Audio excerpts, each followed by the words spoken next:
What is up, you guys? Welcome back to my channel. My name is Nekwaya. If you're new here, I am a lifestyle and beauty YouTuber.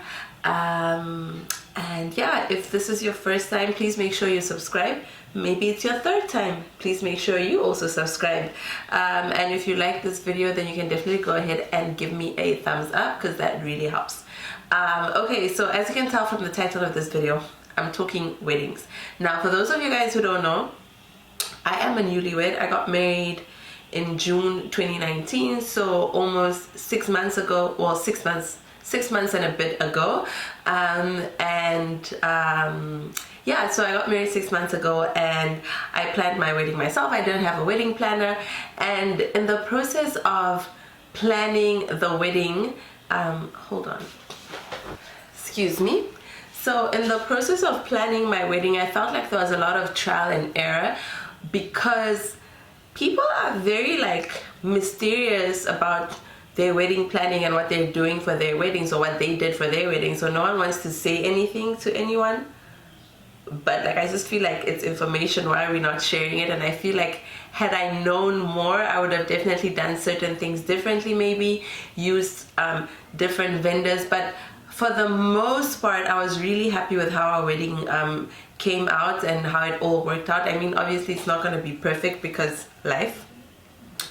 But anyway, so the other day I posted on Instagram, I asked I basically said I wanted to film this video about wedding and my wedding planning and my experience, and tips on how to have like a budget-friendly wedding. There is something on my... How to have like a budget-friendly wedding. And basically I asked whether, because I had some tips that I wanted to share with you guys regardless, and then well, you guys responded. As you can see, that I got a lot of what do you call it, feedback from you guys. I got quite a number of responses. So I'm definitely going to go through the questions. I feel like if I answer it once, I'm not going to answer it again. But before I get into the questions, I will say this: weddings are expensive, right? There is just no way, especially if you come from a typical African setting like me, where weddings are a huge community, not even just family thing, but a huge... There is something on my lash that's irritating me. Weddings are a huge community thing, and that's just our culture and our tradition. So I mean, if you don't mind the culture and tradition, then it's going to be expensive. Otherwise, if you want to cut that aspect out of it, you can definitely do it affordable. I'm sure you can have a picnic wedding, dinner for 12 or whatever. But yeah, so as you guys can see from the amount of questions and then the things that I also want to say, this might be a long video, so definitely get comfortable. I have some juice here with my sustainable straw, because we're trying to save the planet. But definitely get comfortable. This will be a little bit long, but it's definitely going to be good information.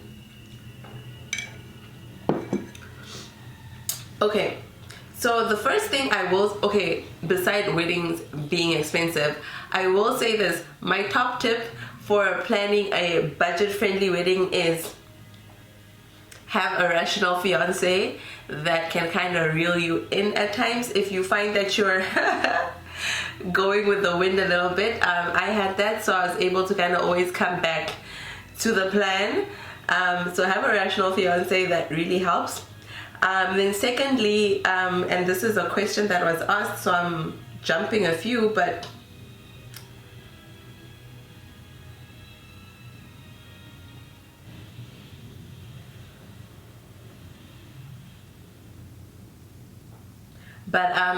have a budget. Really having a budget, setting a budget. In our case, I think we set what I would call, sorry guys, I'm trying to make sure I don't lose any of these questions, is set what I would call sort of a floating budget. And what I mean by floating is that you kind of have your minimum budget and your maximum, and then you kind of like float in between those two, just because again, people aren't always very open about certain costs, and you tend to find out a lot of these things as you plan. So going into it is very hard to set a set figure, because I didn't know what certain things cost. Like I don't know how much like my decor would cost. Like I didn't even know how much it cost to rent like artificial grass carpets, you know. So we had a floating budget that we had a minimum and we had a maximum, and someone actually asked what was our budget, and I remember, if I'm remembering correctly, I think the top of our budget, we didn't want to go beyond 180,000. That was the top of our budget. So and I think our bottom was like 140 or something, 160, but basically 180 was what we were ourselves obviously putting into the wedding. And obviously we knew that we would get help from people, but again, we also didn't want to be too reliant on help from like our parents and stuff, because I mean, we don't want to put that pressure on them. So if they're able to help us, great, we'll take it. Help from anyone else for that matter, if it came, it came, but we committed ourselves to a max of 180. Anything else was on top of that. That being said, someone asked what to splurge on and what to save on. Now I don't know if this person hasn't been following my channel, but there's actually a video that Yom and I did, and I'll link it up here, when we played this game of what we'd splurge and save on, and I think we were quite true to that. But at the end of the day, what it comes down to is what elements are most important to you in a wedding. So for me, it was food and drinks, because oh my gosh, I hate going to a wedding and then like coming back hungry. I hate that. Like I hate that so much. So for me, food and drinks was super important, and then it was also important how we looked. For me was very important, and because my rationale was that there are very few things I'll be able to control on the day of the wedding, and one of the things that I could control was how I looked, and so I wanted to have full control of that. So those were some of the things that were important to me, so I splurged on those, whereas the things that weren't so important to me, I didn't. Simple as that. You need to decide what is important to you, splurge on that, the rest save. Someone, okay, again, I got this when to splurge and what you can go low on. Again, same rationale. I was really like, for me it was the food and the drinks, because I feel like people with full tummies and full bellies are happy people. Whatever music you play, they're gonna dance and have a good time. That was important for me. Okay, someone asked how we resolve arguments or disagreement because they recently just got engaged. So I don't know if that necessarily pertains to the wedding planning part, like disagreeing when it came to the wedding stuff, but we definitely disagreed because you and I have different styles a lot of the times. But I think we went into the, Yom is pretty easy, and we went into the whole planning thing knowing that I would, please ignore my heater in the background, knowing that I would take the lead on planning everything, and I would just like essentially seek his guidance here and there. He was obviously also open to like coming to me where he thought I was doing something wrong or whatever the case may be. But he definitely did argue, but we kind of just talked everything through, because at the end of the day something has to happen, so you just have to talk it through. It also helped that we had a clear vision for what we wanted for our wedding. So, you know, we always came back to that vision. Like, it's like basically traveling down a straight road and then you go off this way, but then if you look around you'll see that the road is that way, and then you kind of go back to that. So that's kind of how we resolved a lot of the disagreements. Someone asked what was your budget. I already answered that. Someone said your wedding was so beautiful, all the best, thank you so much. And then someone asked, did you regret or leave anything out of the wedding planning? For me, the things that I left out were things that I honestly didn't need. I don't regret anything. No, I don't regret anything in how I put the wedding together. Because at the end of the day, things will happen that you have no control over, no matter how much you plan, and there's nothing you can do about that. But I don't regret anything. Things that I left out are things that for me genuinely weren't important, so I couldn't care less. Someone asked, how did you decide the menu and why those dishes, and then catering? So about the menu, Yom and I literally decided on food that we enjoyed. It sounds very selfish, but at the end of the day, it was our wedding and we wanted to enjoy it. The irony of that is both him and I barely didn't eat because there was just so much happening around us. But if I remember correctly, and I might insert it on the screen if I'm wrong, we had oxtail, we had sweet potatoes, we had baked veggies with like I don't know, was it a mushroom sauce or some kind of sauce? We had, I can't remember what else we had, but yeah, it was food that we genuinely enjoyed. And we definitely, I think we had like 1 or 2 salads, but it was food that we definitely enjoyed. We didn't go by the standard what is a wedding menu. We wanted food that we enjoyed, food that would leave people with full bellies. And then one thing that we did too was we had like a taste of Ghana. So because Yom was obviously Ghanaian, and I really wanted to share that aspect of him with our guests who weren't from Ghana. So we had like Ghanaian dishes on the menu. So we had jollof rice, we had this hibiscus drink which was super popular, we had a bunch of other Ghanaian dishes, and people loved them. Yeah, people went crazy for the Ghanaian food, if I'm not mistaken. Someone then asked, or the same person asked, she has a lot of questions. How did you split financial responsibilities with your husband? So in terms of the wedding, we basically we set our budget amount, right? And then we kind of divided it proportionally, in the sense of like, what can you do that won't overexert your monthly responsibilities? What can I do? Like, we basically said like, we need to get to 10. Between you and I, how can we get to 10, right? And that's how we split it up. Because the thing is, it's very hard to say, I give 50%, he gives 50%, because our circumstances are different, right? Our circumstances are different, and we had various like other costs that like are associated with our families that aren't necessarily a part of the wedding. So for example, Yom's family had to travel to Namibia. That was a cost that wasn't necessarily on me, but it was on everyone, so we were mindful of things like that. So we basically just split it up proportionally based on like our salaries, like our income, and our like monthly expenses.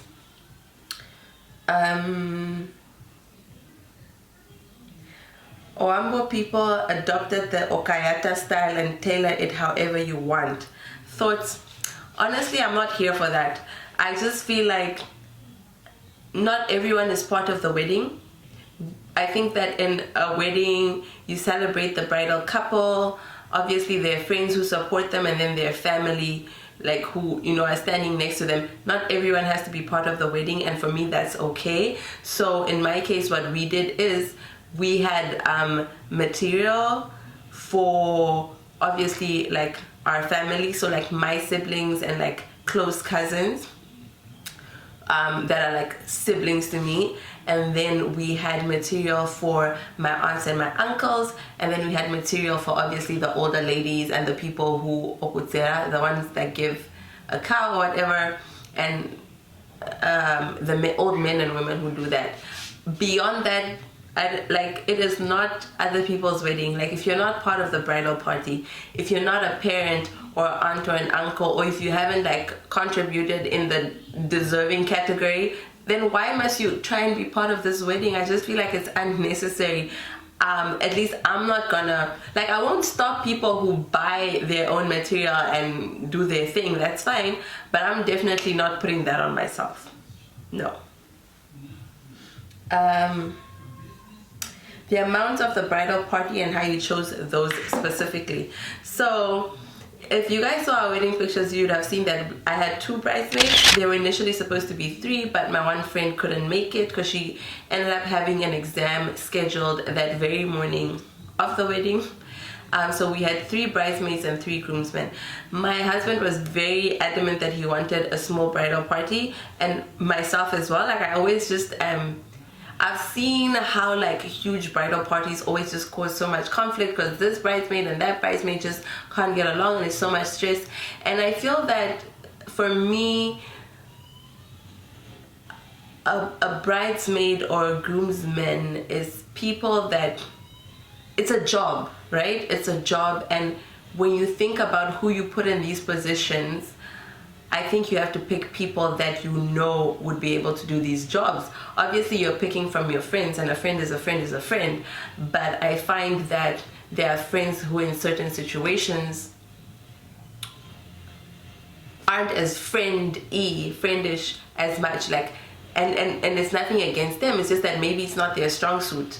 You know, so you can't force people into certain situations. So I looked at the character of my friends, because I mean, if it wasn't a job, if it was just, you know, showing up to church in cute dresses, I'd pick all my friends, you know, because I would want everyone who knows Yom and I, who's been part of our relationship, to stand next to us and you know, celebrate with us. But what you learn is that not everyone can handle the stress of the wedding, and you need people that you can rely on that can basically prop you up in that process going forward. And so this is not to say that some people aren't like strong enough to do it. It's just that, for example, if a friend of mine recently had a baby, I wouldn't make them a bridesmaid, because that's just so selfish. Like, because I feel like you're putting so much pressure on someone who's already got such a hectic situation at home, you know. So sometimes it's considerations like that. Like, it's not just about you, it's also about the other person's life. Because genuinely in some friendships, you can't say no to certain things, but at the same time, you might not even be up for it. And then what happens is friendships get ruined. I've heard of so many people who haven't spoken to certain friends after their weddings. So yeah. And then yeah, so that's how I picked. Yom obviously picked in this much in the same way, but then I had one of my very good guy friends also part of the bridal party. And again, these are people that you know can stand for you, or like know you guys. So yeah. Someone asked me to talk about the things that Owambo parents want you to include and do and one isn't comfortable with. So I think for me, what I kind of decided on was that if it's like tradition or culture, then fine, let's do it. I'm not trying to disrupt anything. I'm not trying to change any culture or tradition. But if it's just a norm that maybe doesn't make sense financially or otherwise, then I needed to be convinced of its usefulness. So basically, like, if it's not tradition, if it's just things that other people are doing and I don't see the value in it, if you're not gonna convince me, then we're not doing it. That's kind of how we did things. And then I must also just say, since we've spoken about Owambo parents and Owambo people now, is that my husband is obviously not Owambo, nor is he Namibian. So my parents are quite flexible in a lot of the traditional things, because obviously they had to be mindful and respectful of this other culture that we were mixing with. Someone asked, parents' input on your relationship with the LOYL, is that love of your life from another country? So I don't know if they mean like into my relationship in terms of the wedding, but my parents don't necessarily have an input in my relationship in the sense that they're obviously outside of it. My relationship is me and my husband, and occasionally the therapist, because I believe in therapy. But outside of that, I think we definitely keep our families at enough of an arm's length So when you say input, I don't know what you mean by that, but because I mean, if I have an argument with my husband, I don't run and tell my mom or my dad. We solve that shit. Sit down and we solve it. But anyway, I'm not too clear on that question. Someone asked me to speak about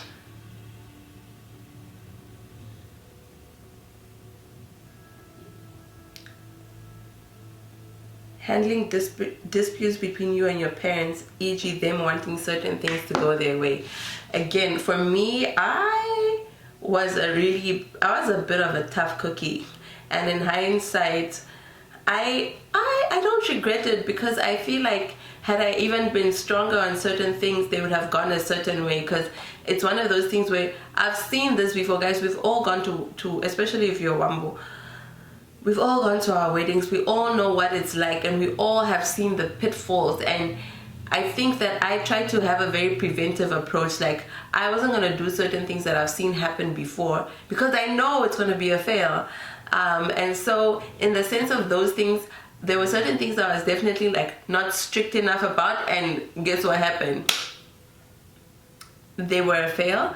But again, in terms of things that my parents wanted, for me, if it's tradition, culture, fine. If it's not, someone needs to convince me, because I wasn't spending my money on something that cannot be justified, right? That's how it was. And definitely we had arguments, and there were instances where I was wrong and where my mom was right. But yeah, at the end of the day, I think it just has to be communication, because I think for me, one of the issues that we had was that people were trying to act in isolation. So like maybe someone doing something and then they haven't told me about it, but it's my wedding. Like, you need to tell me and we need to discuss this. So I think communication was the answer in handling that.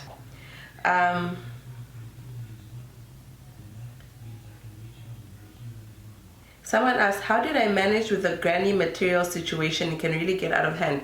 So I was quite lucky in that sense, in that my mom kind of like took that over, because I think I just asked her like, do you have an idea of how many people, would need like dresses and whatever? And she kind of came up with a list, and based on that list, we kind of estimated how much material we'd need. We went to the shop, we picked it out, she paid for it, and she paid for the dresses too, so I'm super grateful and blessed for that.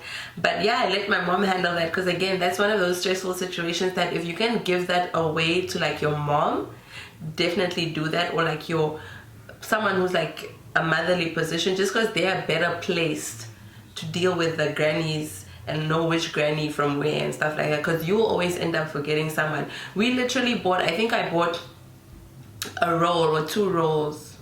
We bought 2 rolls of the actual material, like uncut, just like that. And my mom went with home.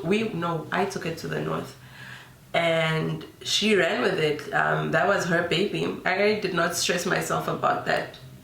No. Someone asked, the challenge of having what you really want versus what family friends think you should have. Guys, for me, that was like an easy answer. Who's paying for it? Because what I found is that people are very open to giving you ideas and saying what should be there and what should be not, but no one is willing to financially stand up and help you out. Just come in. Why?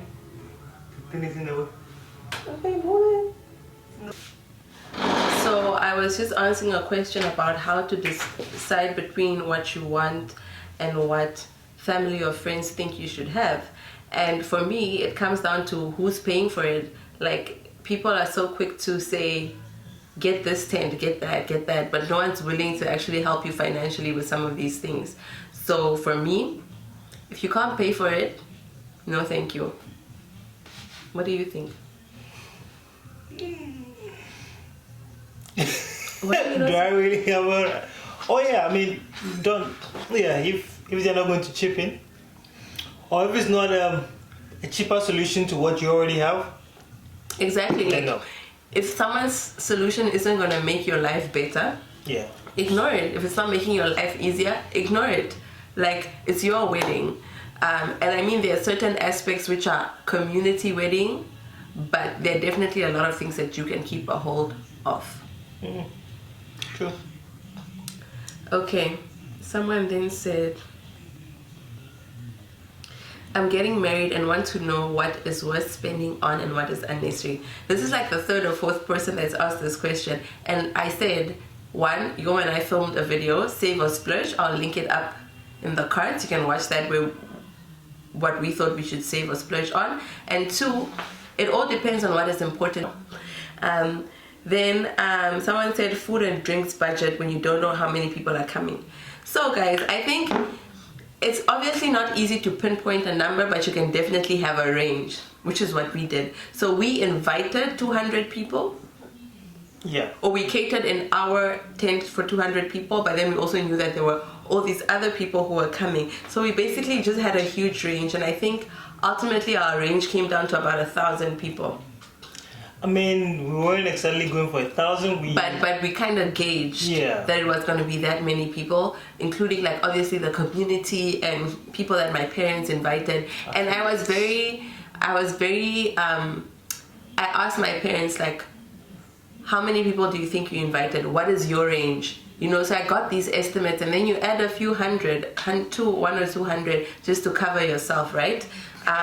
Food and drinks budget. We sat down with our caterer, Miana Lisa. If you're in Windhoek, guys, and you need a caterer, she's the plug. She's amazing. We sat down with her. We created a budget for our tent. You guys know the tent situation. So we created our menu. And then from that menu, we created the menu for the rest of the house, because we didn't want to have like overly different menus of food, because you don't want to be serving oxtail this and then have a completely different thing, because then that's expensive. If you're buying potatoes, you can just buy 20-30 bags of potatoes, and then you split it up accordingly. So what we did is obviously that our menu in our tent was a bit more elaborate, so we kind of just like toned it or streamlined it for the community, and then added, sorry guys, I stopped recording, added a few things for my parents' guests, because obviously they also like a bit more refined things. But like, I know a lot of us, you know, people in our rural areas, they're not impressed by, I don't know, prawns and all these things that they don't know. So it doesn't help getting all these elaborate menus across the board. You're just wasting your money and your food. Like, give them something that they want, you know, something that they'll eat and enjoy. And that's what we tried to do. Drinks, same situation. We kind of went about it in the same way, in that we estimated, and then based on that estimate, created budgets. We literally went to Metro, looked at the prices, and created budgets and just bought it. Yeah, so one thing that we also did is that in our main budget, we had a drinks budget, right? But the smart thing that we did was that every month, if you guys don't know, Metro typically has sales or like discounts every month. And so what we did was we'd go to Metro every month and we'd buy stuff like maybe for 1,000, 1,200. Like, and this, know what's already so because we had like, again, a drinks budget, drinks menu. Yeah, exactly. And so we'd go to Metro and buy some of these things off that list for like 1,000, 1,200. I don't think we ever went more than 1,500 in a month. Yeah, that was 1 month we did 3,000. Was it? Yes. Okay. Apparently there was 1 month we did. Yeah, but basically it was amounts like that. But these amounts. What? It's cold. That's all. It ruins my sound. But these amounts weren't taken from the wedding budget. It was extra money that we had over from our salaries in the month. Because ultimately we could either end up spending that money on eating out and buying Roko Mama's burgers, because we love those, or we could just put it towards the wedding, and we did it that way. And what we found was that by the time, I think we did this over a period of like 6 months, and we had a sizable stash of alcohol, guys, because I think most of our alcohol was bought from there, because I think what happened was that the only thing we had to buy was like cool drink and whatnot. But again, as you know, in our culture, Shwambo culture, a lot of people gift you drinks and stuff, and it's usually cool drink. So we kind of knew that we'd be getting cool drink, and we bought some, but the alcohol, we bought it in advance. And that really helped us so much. There was even leftover alcohol. There was a lot. Lots of leftover alcohol. How to pick out my wedding gown that's within the budget. Girl, if you have a budget, that makes it so much easier. Just find something you like within the budget. You just have to love it. Otherwise, you need to change your budget. That's so. It's like, if you have a budget, then you just have to find what you like within that budget. You should go to the websites that you use, and then like some websites have the price ranges. So yeah, so the price range, yeah. See, you know. I'm to be consolidated. See, yeah. So let me talk about wedding dresses. For me, I would say an expensive wedding gown, at least for my level of income in my life. Maybe for other people it's not, but for me, for a tax bracket, for my tax bracket, it was expensive. But this was because this was my dream dress, guys. This wasn't just a dress that I came upon. This was my dream dress. Like this brand that I got my dress from, and I'll put a very nice picture somewhere of the dress, was a company that I'd been looking at for maybe 5 years. And I had always known that I'm gonna get my wedding dress from there, and so I found a retailer in South Africa that works with them, and so I'll also leave that website there, because it's a dream website if you're thinking of spending a little bit more on your wedding dress. I went onto there, and it's such a user-friendly website. It's called Bridal Manor, that's the name of the shop. Such a user-friendly website, because they have categories. So they'll tell you your dress is category A, and then they have a key that says that category A is for dresses that maybe cost 10,000 to 13,000. So you know that when you're looking at this dress and this brand, this is the price range. Because I know a lot of times people go into the wedding dress scenario without knowing any prices, because I know even for me, I didn't even have any idea of what a dress cost. I think in the spirit of transparency, because I did say how people are always mysterious with their prices, I did spend a little bit. I spent some money on my dress. I think basically what my wife is the saying total cost for my dress and my veil was about $35,000. Basically what she's saying is that she's been seeing this designer gown for a while now, and that's what she wanted, and she went for it. Exactly. Again, it was one of the things that I wanted to splurge on. But when it comes to dress shopping, I just feel like that needs a whole video on its own, because there's so many things, like just in terms of, because I found my dress, it was the first dress I tried on, and it's what I ended up going with, because I just had such a clear vision. And I think a lot of people, well, a mistake that I made is that, no, it's not a mistake actually, because I did the right thing. Okay. It's that I think that when it comes to dresses, you can't look at what other people are wearing. You really have to take your own body into consideration. Yeah, your body type, right? Because, like, for example, the one dress that I really liked, it didn't show on the website when I saw it on the model that it actually had a bit of a high waist. And when I tried it on, it made me look so much shorter, and I was just like, forget it. Like, I wasn't even going to try and make it work. As beautiful as that dress was, it wasn't made for your body. It wasn't made for my body type. And so I got something that I felt elongated me, it made my body look good. So I think that's always the starting point, is finding what looks good for your body, not what is in fashion or what other people are wearing. What looks good for your body, and then from there it narrows it down completely, because I knew that for my body type, I wanted something form-fitting. Like, I wanted something to show off my curves, you know? And so I knew I was gonna get either a mermaid or like a trumpet dress. I wasn't gonna do A-line, I wasn't gonna do ball gown. So that already eliminates thousands of dresses. What? Like, pick a side. No. Pick a side. No. But anyway, so I'll link this website below. If you guys are looking for dresses, definitely go in there. Even if it's just to see what's out there. You don't necessarily have to buy from there, because this place is based in Pretoria, and I did have to go to Pretoria and back. Where is this thing sticking out? And back, so it did become a bit pricey, but again, that's a whole other video, and you guys can let me know if we should have a dedicated dress fitting video or no. Someone asked food, catering. I spoke about my caterer. So our caterer, we got the family discount because I know she's family, but what we paid for our catering in total was 16,000. Yeah, you just bought it for it. Which was just now for our 200 guests. Obviously, we had other people cooking in the house that we didn't have to pay, I think. No, we didn't have to pay them. Did you? Oh, I think we did. But it wasn't like a substantial amount of money. We're decorating. Yeah, I'll get to that in a bit. Someone asked about telling elders you have to have one. Telling elders you want to have one reception instead of the traditional two.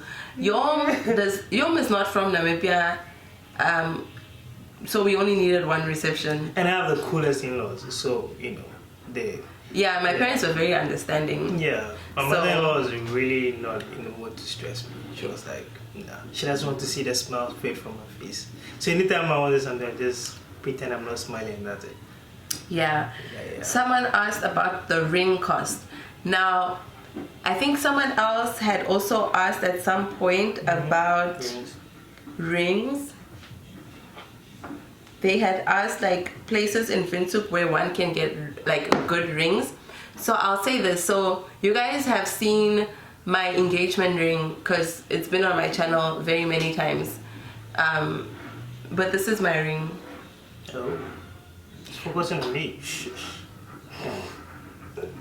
But anyway, so my engagement ring was a ring that I saw a while ago, and I had made it known to Yom that if he was ever going to propose to me, that is the ring that I wanted, because I really, really loved it. I got, what did you buy, an American Swiss or Stearns?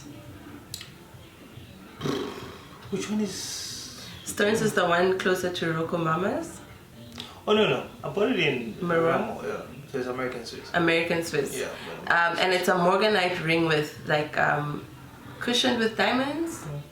And it's like rose gold, and it's like morganite is kind of pink. So I absolutely love my engagement ring. So going into the wedding, I knew I didn't want to get a new ring because I was obsessed with this ring. Like I wanted to keep it.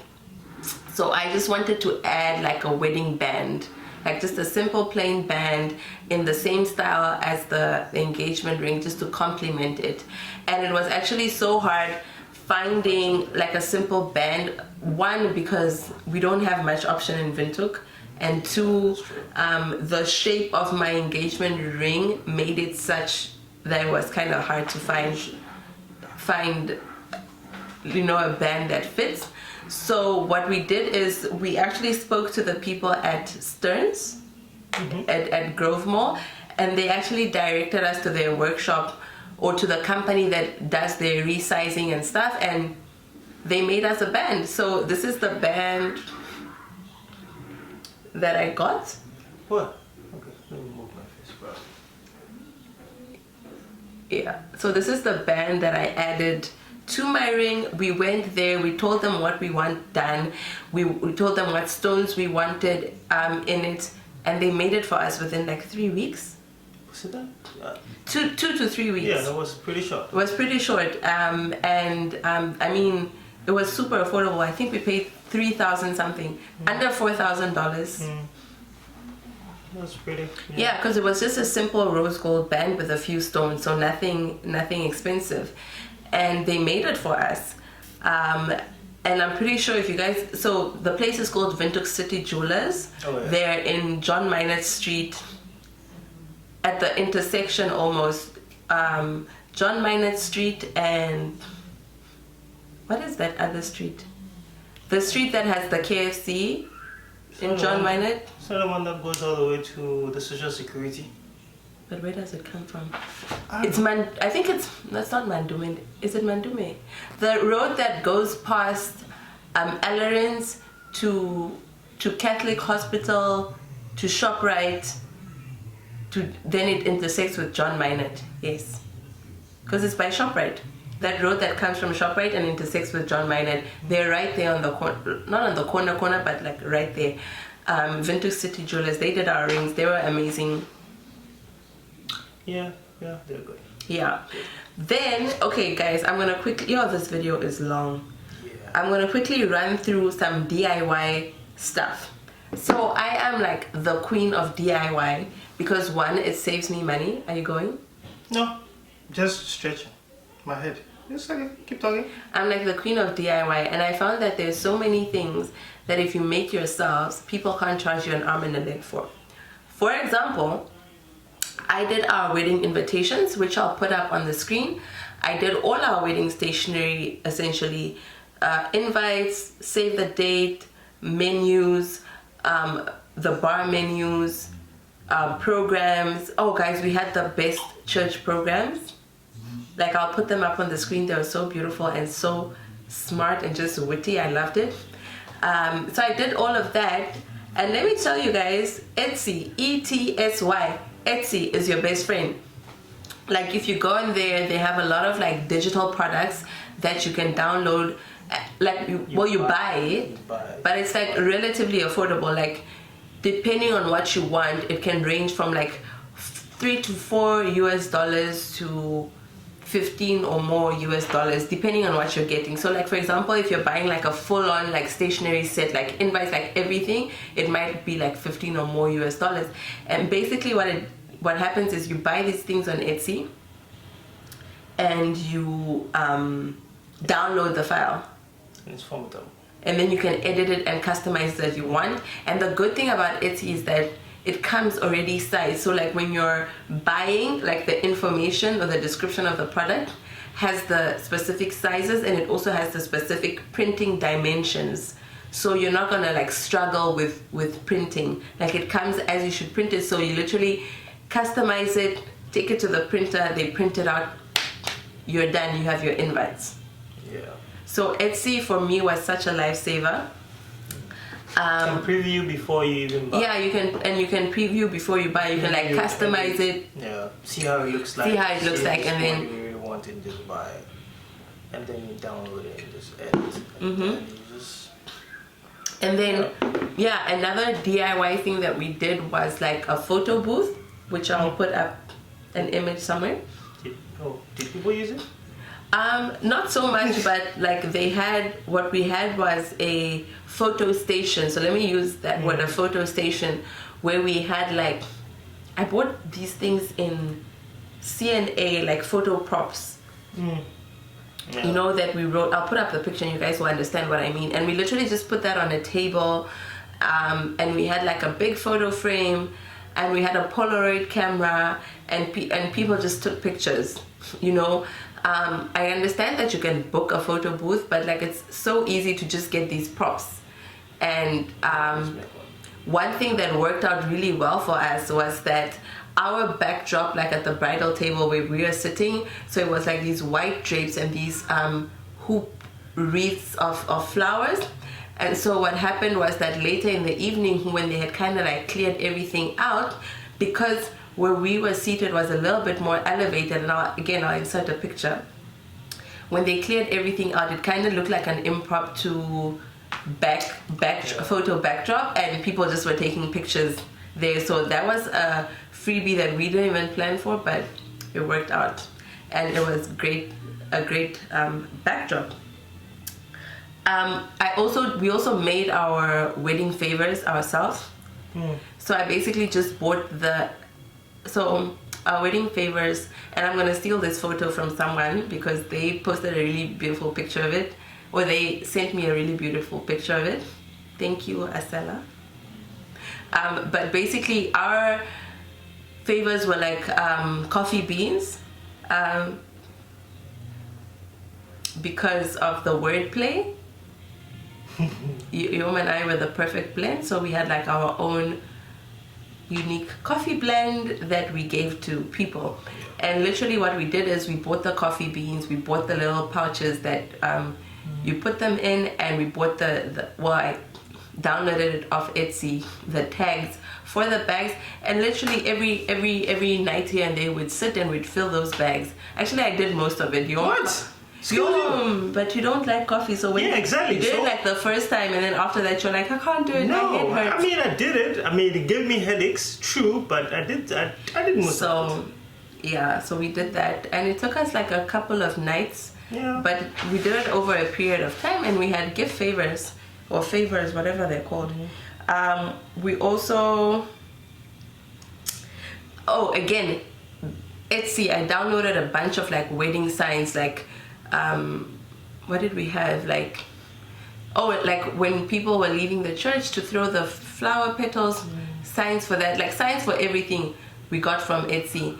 I also made these flower cones for in which to put the petals that people would throw at you when you come out of the church.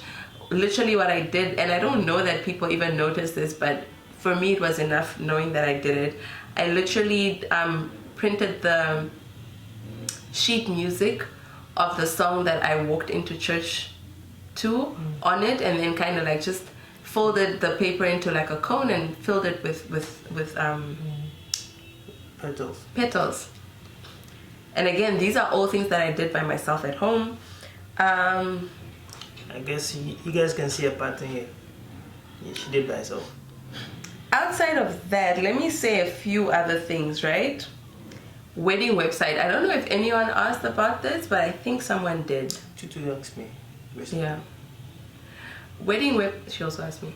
Wedding websites, guys. I used one called Riley Gray. There are a number of free ones that you can use, but I used Riley Gray because I preferred their interface and just how their system worked. It was more user-friendly for me. It was a little bit more expensive. I think I paid $300 and something per month. US dollars? US dollars. Yeah, Namibian dollars. And this amount I paid, I think the website was, we sent out our invites in March, right? Yeah, I think so. So then it was from March to June that the website was up. And so I like, it's like a subscription service type thing. There are a lot of other websites that you can use that are absolutely free. But the beauty of a website is it takes away so much of the questions in terms of logistics and stuff, because we had, I don't know if we still have pictures of our website. We might have, and if there are, I'll put them up. But basically, we put so much information on our website, like hotels in the area, how people can get to the area, where people can eat, drink, you know, like all the information, what to do. We put, our gift registry information on there, everything. So literally, when people have questions, we would refer them to the website. I mean, it was a well-resourced website because there were a lot of people coming from different places who needed so much information, and it wouldn't make sense to be answering over and over again. So exactly. Put it all in one place, direct everybody there, and then makes it easier. Make recommendations, not so much suggestions, and just put it out there, give them the information they need, places to sleep, eat, what to do in the area and stuff like that. Makes it all easier. Yeah. And then one other thing that we did for the wedding for me, which was great, was we had wait staff. So what we did is we got people who served as waiters, waitresses, who helped with the catering, like to cook. And I know these things can run expensive, but a way that we found that was cheaper was that we went to a local hospitality school in the area, and we asked the lecturer to literally just identify students who want to earn extra money. But she picked, they usually will pick like some of the better students who are a bit like more advanced in their training, and then these students will group themselves, tell you how much they're charging. think we paid 3,000 for 8 to 10 girls, and all we had to do was literally pick them up in the morning and drop them off at night. And this was a super affordable way to have extra hands on deck. Because what I find is that as much as with our weddings, there's always family willing to help. Family is not paid service, so if someone wants to leave or go somewhere else, you can't say to them, no, don't go. You have to respect that. So it helped that we had these people whose sole duty was to be there to help. Yeah, but it did help. It was good. Yeah, it was really useful. And another thing that we did was we had a bar area. I know that typically in a lot of Ashwambo weddings, like the drinks are like put in a container somewhere and everyone helps themselves, or like drinks are put on tables.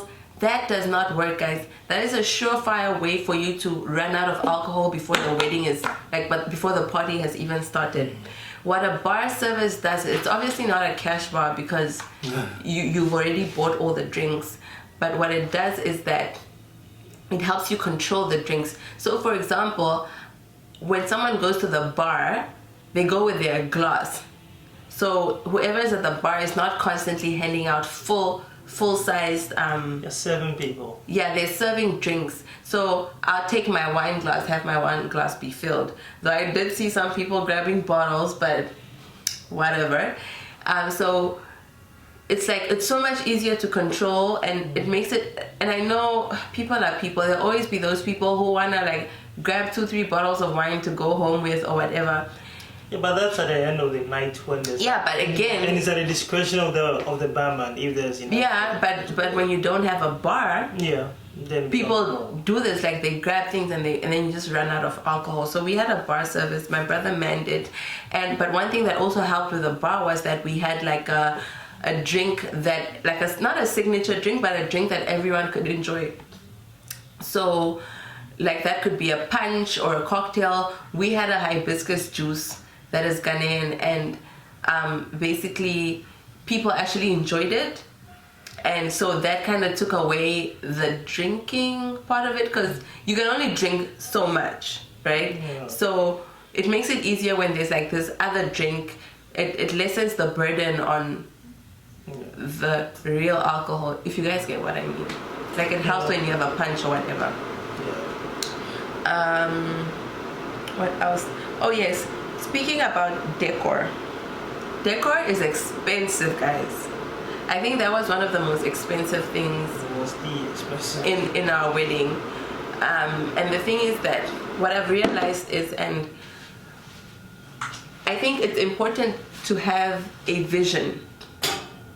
You have to be clear about what you want, because the moment you're not clear, there's so much room for all sorts of other things to kind of like come in, and that the only thing that does is drive up the cost. So if you don't have a vision, not that the decor person is going to be unscrupulous or whatever, they're just going to try and go all out and show off what they can do and make this the best wedding. And so they'll obviously might like just add things that might not necessarily be needed, you know? Yeah. So if you have a vision of what you want, you're able to tell this person X, Y, and Z. Like I had to do, I think, 2 demo tables because I was just not happy with the first one, because I just felt like my vision wasn't being executed. So I think it's important to have your very clear vision as to what you want your wedding to look like. And I also think that people don't know about Pinterest, because half of these wedding decor people get the ideas off Pinterest. We all do. So I think that if you go onto Pinterest, you can there's a lot, obviously, so you might get even more confused. But also if you don't have any clue of what to do, Pinterest is also a good start for you to kind of like streamline down what you want. Another thing that I understand about weddings that drives up the decor cost is fresh flowers. Fresh flowers are expensive. And a lot of times, our decor in Namibia is literally, oh shit, my battery is low. Yeah, it's flower focused. And so the more flowers you have, the more expensive it becomes. So cut back on your flowers, or like basically have a vision, because you might not need flowers for your vision. You need a lot of flowers. Exactly. We had minimal flowers because I don't want too many flowers. I'm not like super big on flowers. And not even wilt. Exactly, because it's hot in the north. Another thing that I did is, guys, my battery is flashing, so I might have to continue this video later. Another thing, for example, where we cut costs on decor was the vision I had in my mind. I didn't want it didn't need underplates, but they include those in the quotation just because it's a standard thing. So I had it removed, and that was like a couple of thousand saved. I didn't need underplates, but had I not had this vision, yeah. Anyway, my decor person was Social Butterfly, who was great to work with, did what she did, executed my vision, so I'm very happy with that. But basically, decor, have a vision and know what you want. I think someone had asked about performance, like a performer. Oh. We had a performer, Konja, but this was more because he's like a family friend and he was gonna be at the wedding regardless. So even if he hadn't performed, he would have still been invited to the wedding. I mean, he ended up performing, and unfortunately my brother was the one who took care of that, so I can't speak to how much was paid in that transaction.